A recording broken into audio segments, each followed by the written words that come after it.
মানে কি বলবো, মানে এমন দিন খুব কমই গিয়েছে, মানে যেদিন আমার কাছে কোনো মোবাইল ফোন ডেলিভারি ছিল না।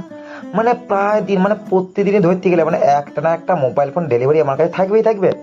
আর পার্সেল নিয়ে অফিস থেকে বেরোনোর পর মানে যখনই দেখি কোনো কাস্টমার মানে একবারের জায়গায় 5বার আমাকে ফোন করে ফেলছে, আর ফোন করে জিজ্ঞাসা হচ্ছে যে দাদা কোথায় আছেন, আমার ডেলিভারিটা কখন পাবো, এ কোন গ্রামে আছেন, আর কতক্ষণ লাগবে, মানে তখনই বুঝে গেলি মানে কাস্টমার কাস্টমার নিঘাত মোবাইল ফোন অর্ডার করেছে। আমি যখনই মোবাইল চেক করে কাস্টমার নাম ঠিকানা দেখে ফেলি তখনই বুঝতে পারি যে কাস্টমার মোবাইল ফোনে বুক করেছে। তখন একটা কথাই বলি যে সবুরের ফল মিষ্টি হয়। আপনি যখন দু একদিন অপেক্ষা করতে পেরেছেন, আর কিছুক্ষণ অপেক্ষা করুন, আপনার পার্সেল আমি ঠিক ডেলিভারি দিয়ে দেবো। আর আরেকটা কথা, মানে যখনই আমি মোবাইল ফোন ডেলিভারি করতে যাবো, ঠিক আছে, তখনই মানে কাস্টমার একা খুব কমই থাকে আর কি, মানে 3-4টে পঙ্গওয়াল আশেপাশে থাকবেই থাকবে আর কি, ঠিক আছে।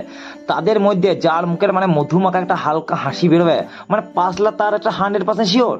আর আমি গাধা গাধা যেমন মানে চিনির বস্তা বই চলে, মানে চিনির স্বাদ নোন তারা মিষ্টি বোঝে না, ঠিক তেমনি মানে 2022 সাল থেকে এখনো পর্যন্ত মানে লোকের নতুন মোবাইল আনবক্সিং করে গেলাম, মানে নিজের নতুন মোবাইল আর আনবক্সিং করতে আমার মোবাইলটা মাঝে মধ্যে আমাকে বলে যে মালিক এবার আমায় মুক্তি দাও। সে সময় 3 বছর ধরে মানে গাধার মতো আমি খেটে চলেছি।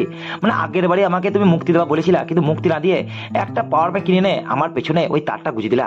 এবার তোমায় মুক্তি দাও। আমি আর পাচ্ছি না, আগে তো শুধু ডেলিভারি কাজ করতা, এখন তো তুমি আর সেই সাথে ভিডিও করো আমাকে দিয়ে। আমি তো এবার তো কমায় চলে যাবো, এবার আমায় মুক্তি দাও। মানে কি বলবো, আমি এবার কথা দিয়েছি যে